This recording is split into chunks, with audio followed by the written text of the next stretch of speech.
We're here to talk about cues, modifications, and variations. If you notice me glancing down to the corner of the screen, it's just to check the notes that I wrote for this live today. So that's where my eyes are moving to. So I thought it would be kind of helpful for some of us to talk about ways to think about cueing poses, ways to think about cueing modifications, and ways to think about cueing variations. And spending a bit of time just sort of analyzing this element to help you not only with your practicum class, which it will hopefully help you with your practicum class, but also for future classes and for future students that you have. So I want to start this whole discussion just by giving a little bit of a caveat, and that is that this is just my way of delivering information to my students. This is just my way of cueing that I've sort of cultivated through the teachers that I've had and the experience that I've had over the years. Some teachers might cue in a similar way, some might cue in really, really different ways, and there's not really a right or wrong way. So this is just one way. And for some of you, you might find it helpful. And for some of you, you might find it unhelpful. And that's absolutely fine. The reason that I enjoy doing this the way that I do it is that over the years that I have been teaching, I found that when I cue things in sort of this particular way that we'll talk about today, that my students are generally safer, that the class feels a little bit more inclusive, and that I'm not creating this sort of level of hierarchy about things that might be perceived harder or better or stronger than others. There's other ways to do this as well, and other language that you can use, and that's sort of the beauty of the path is that over time you'll just start to discover what ways work for you and what ways, sort of more importantly, work for the students that you have and the classes that you teach.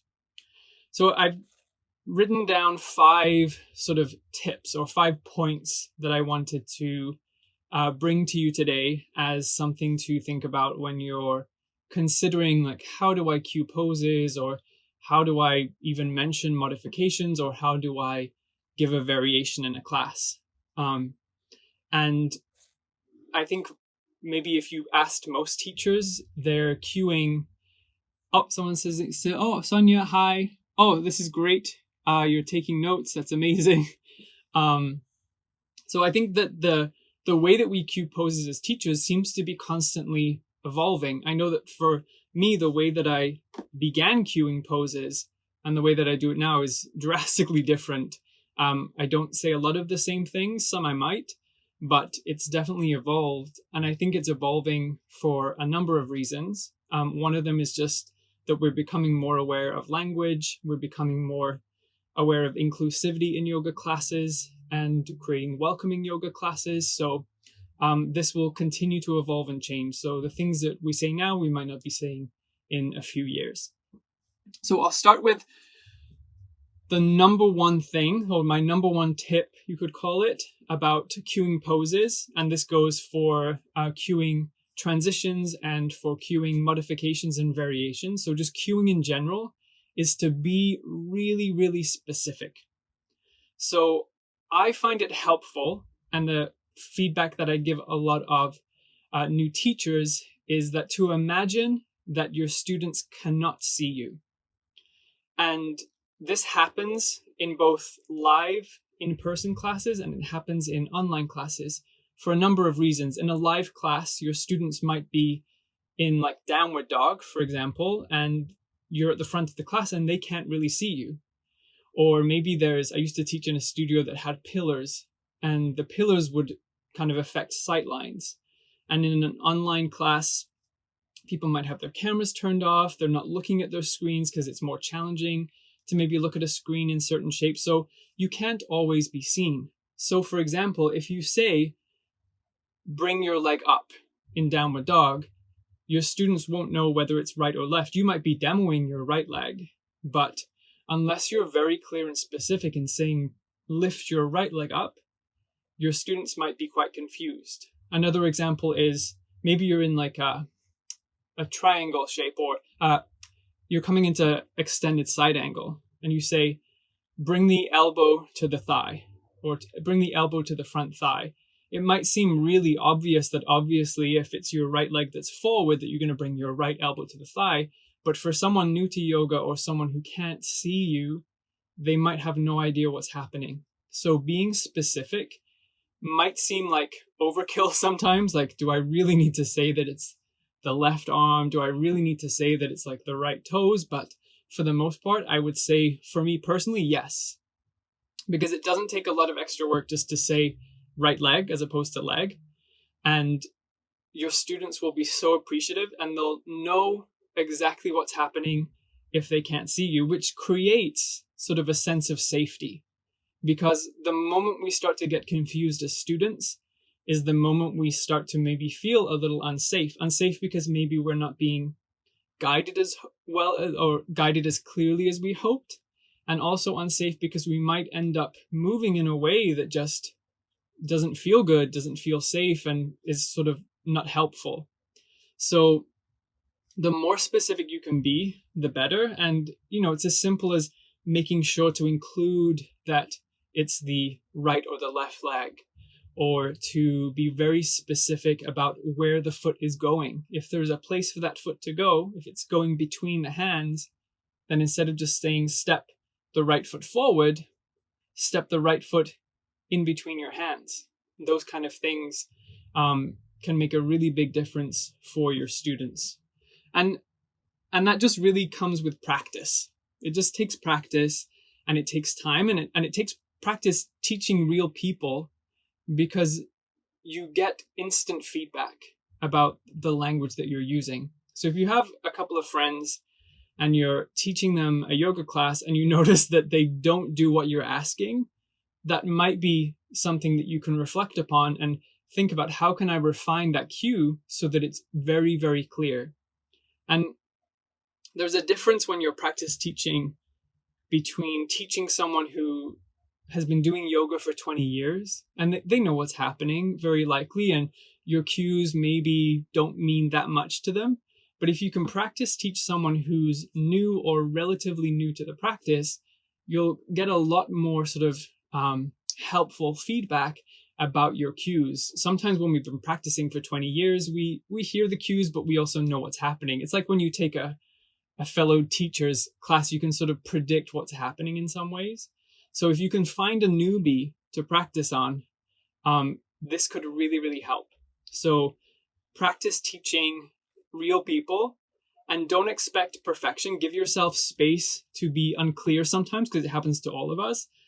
Be lighthearted if the people you're teaching end up not doing what you thought they were going to do or what you'd hoped that they would do. Because sometimes it's very different than what we imagine. So that's the number one thing that I wanted to mention, is to be specific. The second tip that I have is to thoughtfully study the classes and the teachers that you like. So the classes that you enjoy are likely you enjoy them because you enjoy the teacher, the teaching style, the way they give information, the way that the class feels, sort of the ease with which you can move your body through the shapes. And a lot of that might come down to the words that they use. So you could take the class and maybe garner some information just by physically doing the class. But if you study the class, like actually study, like sit down, not moving through the class, but sit down and notice how they cue downward dog and maybe write it down. Or notice how they cue the stepping from downward dog to forward fold and write it down. And actually start to like make lists of the ways that your favorite teachers cue poses.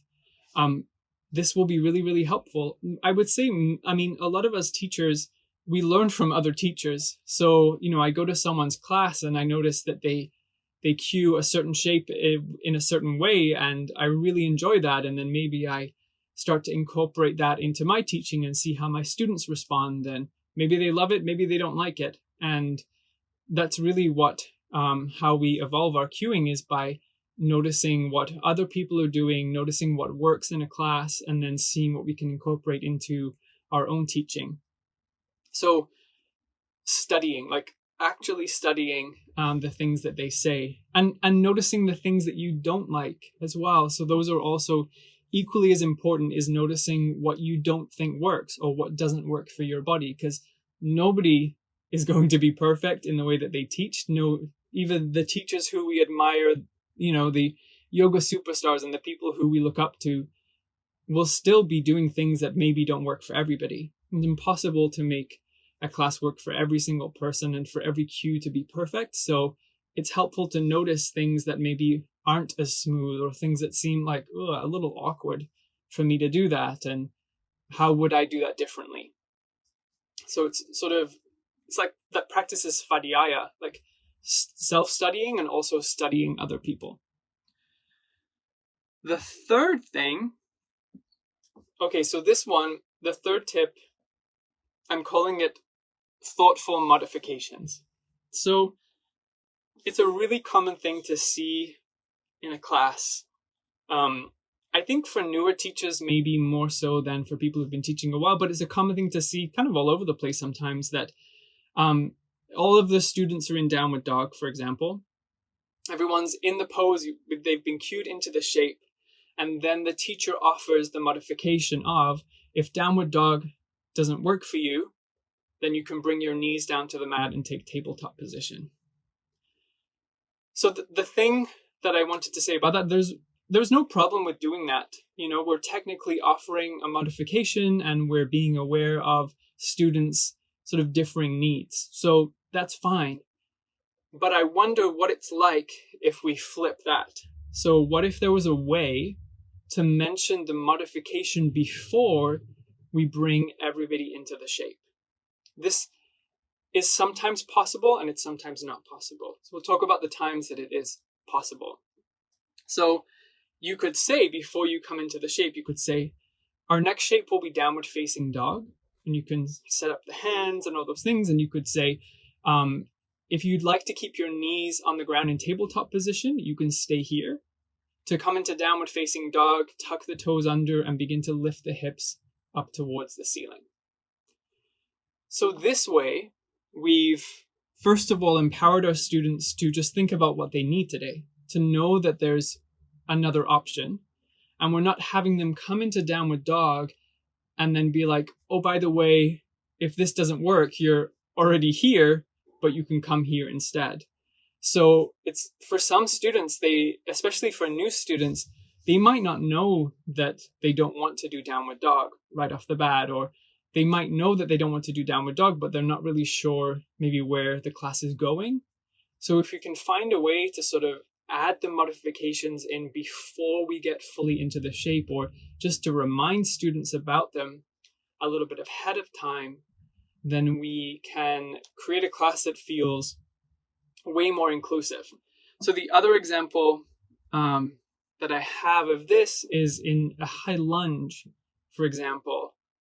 And if you were in downward dog and your next shape you knew was going to be high lunge, what you could do, and I'm just checking that I wrote this correctly, is you could say ahead of time, so from downward dog, we'll be coming into high or low lunge. Inhale, lift your right leg up. Exhale, step the right foot by the right thumb. Option 1, keep your left knee down on the mat in a low lunge. Option 2, tuck the back toes under and lift your left knee up away from the mat for high lunge.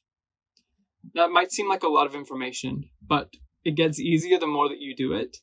And there's a couple of things that I wanted to highlight that happened here. Again, this is just my way of doing it.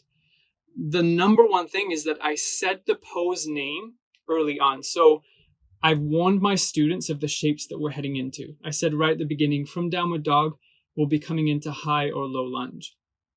The reason that I do this is that for students who are comfortable and confident, like they've been practicing for years, they know what's happening, they'll just head right in. So right off the bat, I'll have some students who know what they're doing, they know where we're going, they're fine. The other thing is that I've let students know that there's two options, the knee up or the knee down on the mat, so low or high lunge. And I've created this sort of equal standing for the two poses. I've not said, so the common thing that you might see is that you go into high lunge and then you say to students, if this feels uncomfortable, you could bring the back knee down. But then your students are already uncomfortable. And what we're hoping for in a yoga class is that everybody is guided by their own level of comfort.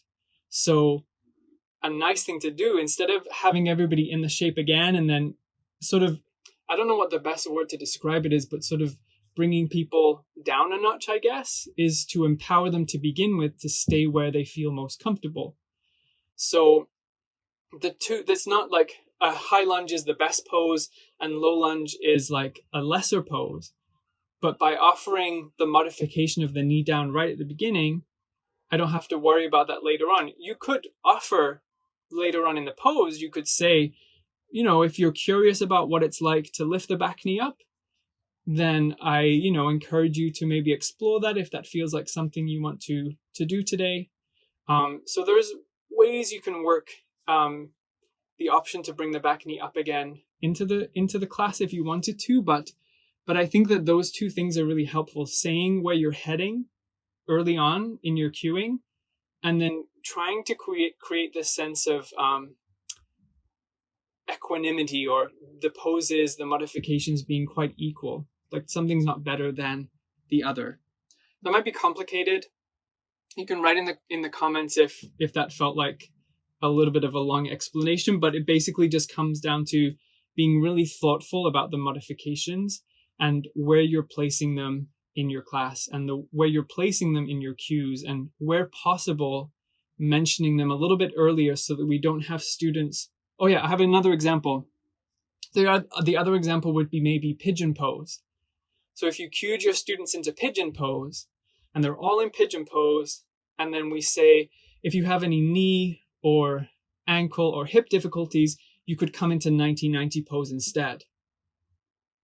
But they're already in Pigeon, and maybe there's pain happening because they're in a shape that's not great for them. So right off the bat, we're in downward dog. Our next shape is either going to be 90-90 pose or Pigeon Pose. 90-90 pose is great if you have any discomfort in your knees, hips, or ankles. If that's you, or you're not sure, come to a seated position on your mat and I'll cue you into 90-90. For my friends coming into Pigeon, inhale the right leg up, and then you cue people into Pigeon, and then you can take care of the people who are coming into 90-90. So it's sort of like you're managing your class, but you're letting people know ahead of time. And again, this just comes with practice. It just comes with time, and there's no expectation that this will happen right away. If you cued it that first way, where you have people in Pigeon and then you bring them into 90-90, maybe that works for your class. But just sort of thinking about what modifications are, and then how can I best support my students to find those modifications. So just an idea. So the fourth one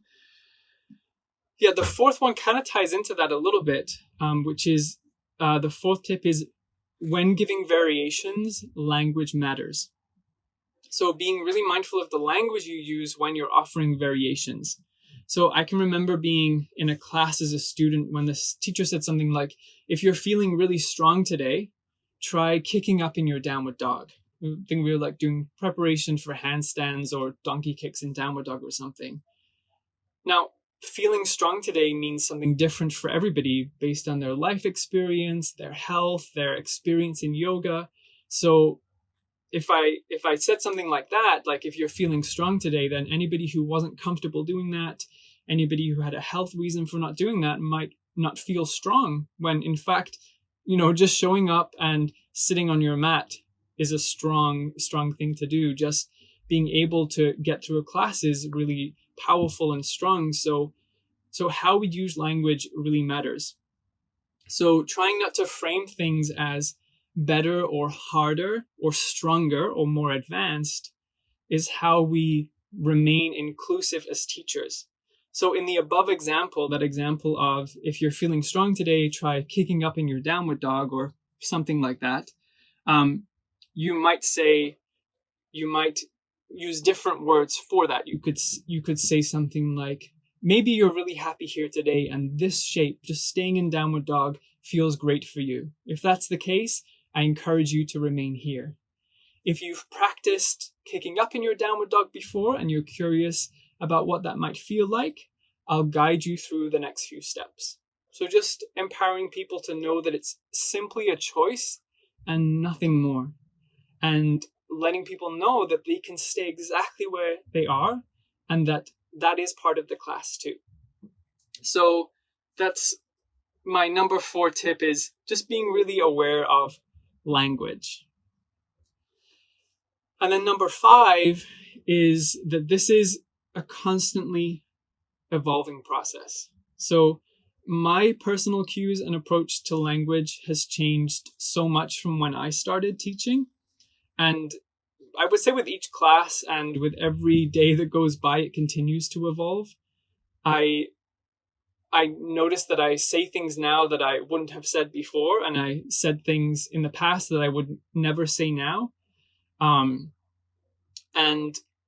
this comes from getting feedback from our students, from getting feedback from fellow teachers, from taking trainings, and just being really curious about the process. Because when it comes down to it, the language that we use and the way that we are giving information is really probably one of the more critical parts of a yoga class. So our ability to communicate information to our students is so important. And so it's really helpful to be curious and interested in this. So I'll give you 2 examples of things that I used to do that I no longer do. So cues that have evolved.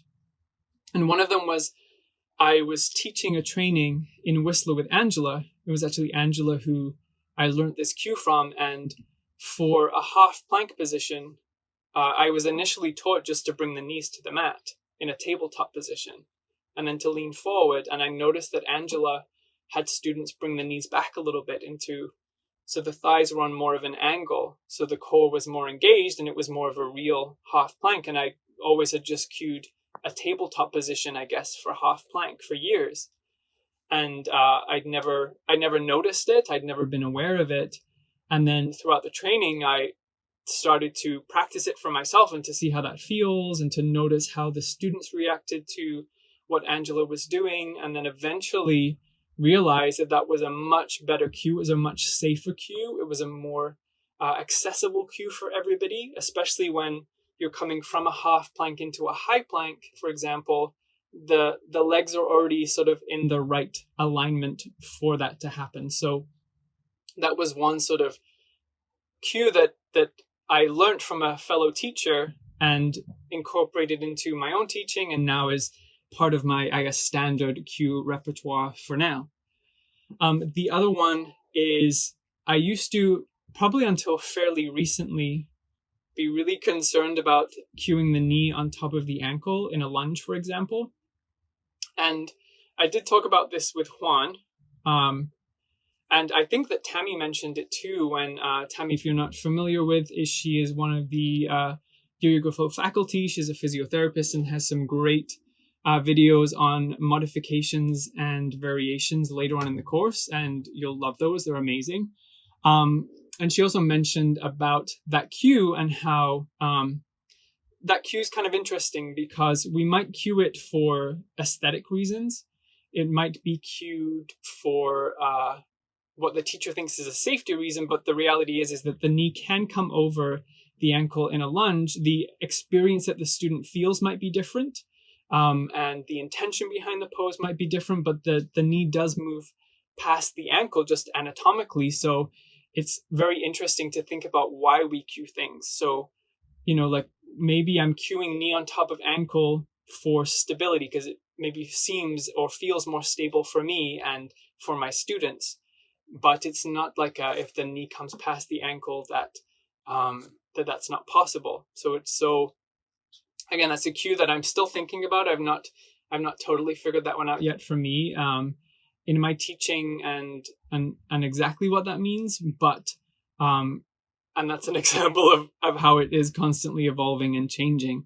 So your cues will continue to change over time. So just to go back before we finish and reiterate these 5 points. So the first point was to be specific. be as specific as possible. Imagine that your students cannot see you, and talk about the leg, the right leg, the left leg, the right arm, the pinky finger, like the things that are moving. Be as specific as possible, and imagine that you can't be seen, and you will give all the necessary cues that you need if you do that. Plus, if you're demoing, then it gives your students a whole range of things. Some of your students will be, there'll be people who learn from hearing. Some will be people who learn mostly from seeing. So you'll give a really good, well-rounded teaching experience. The second thing, study the teachers in the classes you like. Like really study, sit down, take notes, and notice what they do that you like. Notice what they do that you don't like. And that will help to inform your own way of cueing through your classes. Number 3 is be thoughtful about your modifications. So see if you can offer your modifications, where possible, a little bit ahead of time, so that students aren't already in the pose, and then we have to sort of take them out of the pose and somewhere else. Some modifications you will offer in the pose. They just make sense there. But where possible, when it's a whole different shape that we're talking about, or it's a very different sort of position for the body, then try when you can to mention that a little bit earlier. The fourth thing is variations. The language that you use matters, so try to find language that's inclusive and invitational and that creates this sort of equal playing field for everybody, no matter where they happen to be in their practice and their lives at that time. And then number 5 is that this is constantly evolving. We're constantly learning new things. We're being given new information. We're embodying new information. And this will continue to evolve for the rest of your life, the rest of your teaching career, and to just know and be kind to yourself about that, because it is changing. We're sort of constantly going through this process of growth, and you'll find things that you love and you hold on to, and those become your sort of staple cues. And then there'll be others that you let go of, and somebody gives you some new information, and that changes your way of thinking about it. And that's kind of the beauty of teaching yoga in a way, is that it is always fresh. It is always new. We have new students. We see new reactions to things that we say. And so it's never sort of stale. It's never static. It is constantly moving. And that's maybe what keeps us coming back and keeps us teaching, is the freshness and the ability to sort of be reinventing ourselves time and time again. So I hope this was helpful in some way for some of you, especially if you're at the sort of practicum building stage. Feel free to write any questions in the comments below, and I'll be happy to answer them. And I hope you have a wonderful rest of your day, and there's a question from Sonia. When we cue to use props for modifications, would you demo or say to use them, especially in the practicum? Yeah, so when you're cueing a prop for a modification, so say, for example, you're suggesting that a student uses a block in Trikonasana, a triangle pose for the bottom hand, I would definitely demo that to show them, because they might not know what that means. And you can use it. You can use the prop yourself. What I tend to do in a class is I tend to use the props when I'm mentioning props, because I feel that it makes using props seem very normal for students who might be adverse to using them, because they feel like, oh, well, that's just what people who are injured do. But I use a lot of props in my own practice, and I think that the more we can show that props are part of just a normal person's practice, depending on their body, then we invite our students to feel maybe in a similar way. So yes, use the props, show the props. And then if you want to use the props for the practice, you definitely can. There's just another little note here from Erica. Oh, Erica, yes. Oh, thanks, Erica. And Erica's asking now, I'm wondering if I ever sat in a live class and took notes or had someone doing that. I did. And I've had lots of students at studios I've taught at come and ask me at the start of class if they can come and take notes. And that's always been fine by me. You might have to clear it with the studio owner or the studio staff, but generally, like, I've never said no to that. And I've had students just come and sit and take notes, or come on their mat and every once in a while sit down, and you might say something to your students ahead of time. Like Erica's here, Erica's here today, and she's a teacher in training, and she'll just be taking a few notes for her own reference about my teaching. So students know you're not like taking notes about them and what they're doing.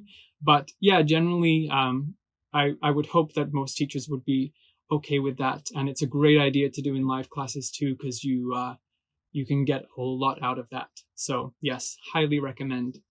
So thank you for joining me today. And I look forward to talking to you all again soon. Bye.